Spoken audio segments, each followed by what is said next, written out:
Have you ever wondered why African Americans don't eat pumpkin pie? Or have you ever heard the story about the black Charlie Bucket?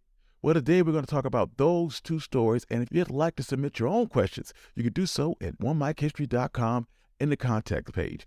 Also, if you'd like to support the channel, you can do so on my Buy Me Coffee on my Patreon page in the description below. Give us 5 stars on Apple Podcasts, and if you like stories like this, you can hear more stories like this at onemikehistory.com. But without further ado, let's get started. It's back. Hot barbecue sauce is back at Buffalo Wild Wings. That classic smoky sweet barbecue with a spicy heat. A true fan favorite has returned, and your wings are waiting. Come and taste the sweetness of heat. Hot barbecue sauce back at Buffalo Wild Wings.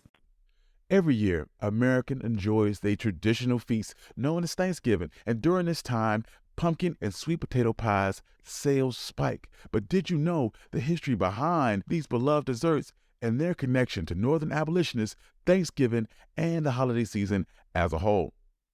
See, Thanksgiving pumpkin pie was once the hotly contested battleground in America's cultural war. In the 1800s, pumpkins and sweet potatoes became a totem in the fight to abolish slavery in America.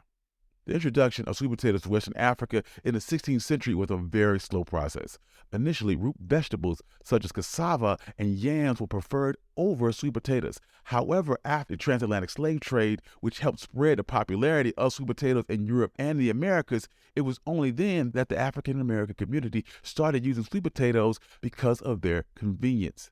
Western Africa is a yam-based culture. While sweet potatoes are not the same thing as a tropical yam, enslaved people embraced them as a substitute in the absence of true yams. Before they had sweet potato pie, they had something called sweet potato pound, which is a corruption of the Native American word for baked bread. Enslaved people were eating roasted sweet potatoes cooked in the embers of fire and started spicing and mashing up sweet potatoes.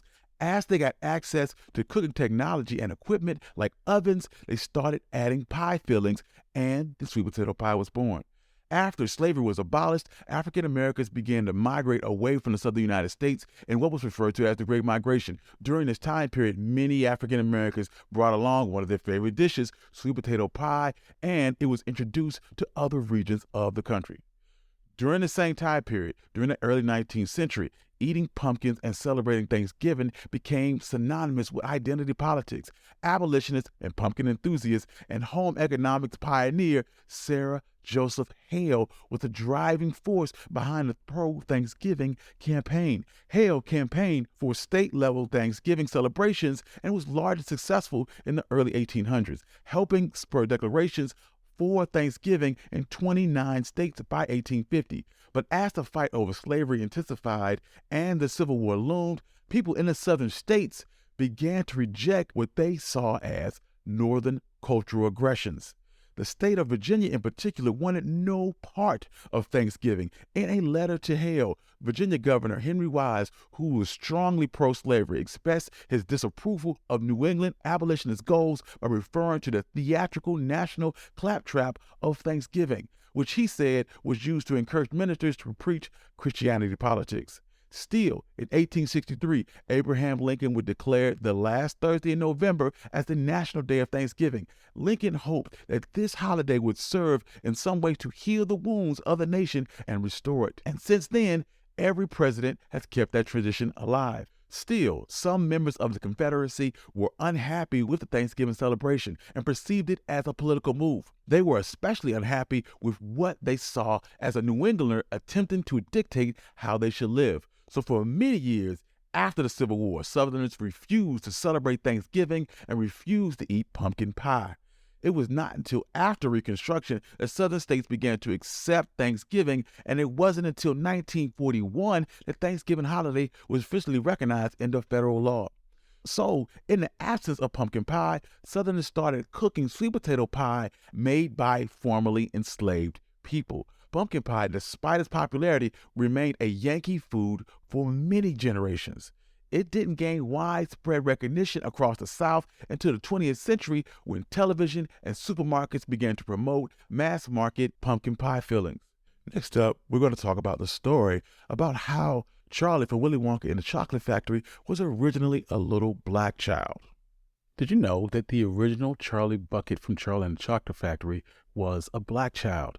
On the surface, it would seem that the story of Charlie and the Chocolate Factory was about good and bad children in the same vein of maybe Santa Claus, with the likable Charlie Bucket winning it all at the end. It's a classic rags to riches story that is as American as apple pie, but the story takes on a different tone when you realize the original Charlie was black.